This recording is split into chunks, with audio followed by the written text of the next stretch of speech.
Capítulo 5. Vinieron al otro lado del mar, a la región de los Gadarenos. Y cuando salió él de la barca, enseguida vino a su encuentro de los sepulcros, un hombre con un espíritu inmundo que tenía su morada en los sepulcros, y nadie podía atarle ni aun con cadenas. Porque muchas veces había sido atado con grillos y cadenas, mas las cadenas habían sido hechas pedazos por él, y desmenuzados los grillos, y nadie le podía dominar. Y siempre de día y de noche andaba dando voces en los montes y en los sepulcros, e hiriéndose con piedras.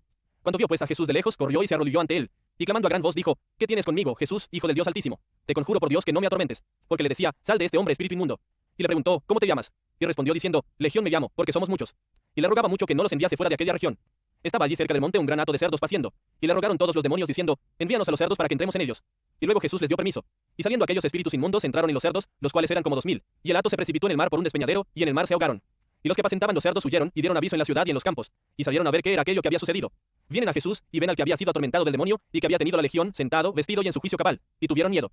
Y les contaron los que lo habían visto cómo le había acontecido al que había tenido el demonio y lo de los cerdos. Y comenzaron a rogarle que se fuera de sus contornos. Al entrar él en la barca, el que había estado endemoniado le rogaba que le dejase estar con él. Mas Jesús no se lo permitió, sino que le dijo: Vete a tu casa, a los tuyos, y cuéntales cuán grandes cosas el Señor ha hecho contigo, y cómo ha tenido misericordia de ti. Y se fue y comenzó a publicar en Decápolis cuán grandes cosas había hecho Jesús con él. Y todos se maravillaban. Pasando otra vez Jesús en una barca a la otra orilla, se reunió alrededor de él una gran multitud, y él estaba junto al mar. Y vino uno de los principales de la sinagoga, llamado Jairo, y luego que le vio se postró a sus pies y le rogaba mucho diciendo: Mi hija está agonizando, ven y pon las manos sobre ella para que sea salva y vivirá. Fue pues con él, y le seguía una gran multitud y le apretaban. Pero una mujer que desde hacía 12 años padecía de flujo de sangre, y había sufrido mucho de muchos médicos, y gastado todo lo que tenía, y nada había aprovechado, antes le iba peor, cuando oyó hablar de Jesús, vino por detrás entre la multitud y tocó su manto, porque decía: Si tocare tan solamente su manto, seré salva. Y enseguida la fuente de su sangre se secó, y sintió en el cuerpo que estaba sana de aquel azote.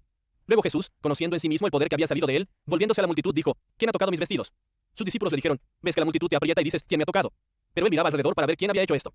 Entonces la mujer, temiendo y temblando, sabiendo lo que en ella había sido hecho, vino y se postró delante de él, y le dijo toda la verdad. Y él le dijo: Hija, tu fe te ha hecho salva. Ve en paz, y queda sana de tu azote.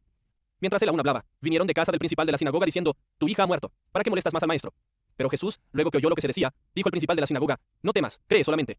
Y no permitió que le siguiese nadie sino Pedro, Jacobo y Juan, hermano de Jacobo. Y vino a casa del principal de la sinagoga, y vio el alboroto y a los que lloraban y lamentaban mucho. Y entrando les dijo: ¿Por qué alborotáis y lloráis? La niña no está muerta, sino duerme. Y se burlaban de él. Mas él, echando fuera a todos, tomó al padre y a la madre de la niña, y a los que estaban con él, y entró donde estaba la niña. Y tomando la mano de la niña le dijo: Talita cumi, que traducido es: Niña, a ti te digo, levántate. Y luego la niña se levantó y andaba, pues tenía 12 años, y se espantaron grandemente. Pero él les mandó mucho que nadie lo supiese, y dijo que se le diese de comer.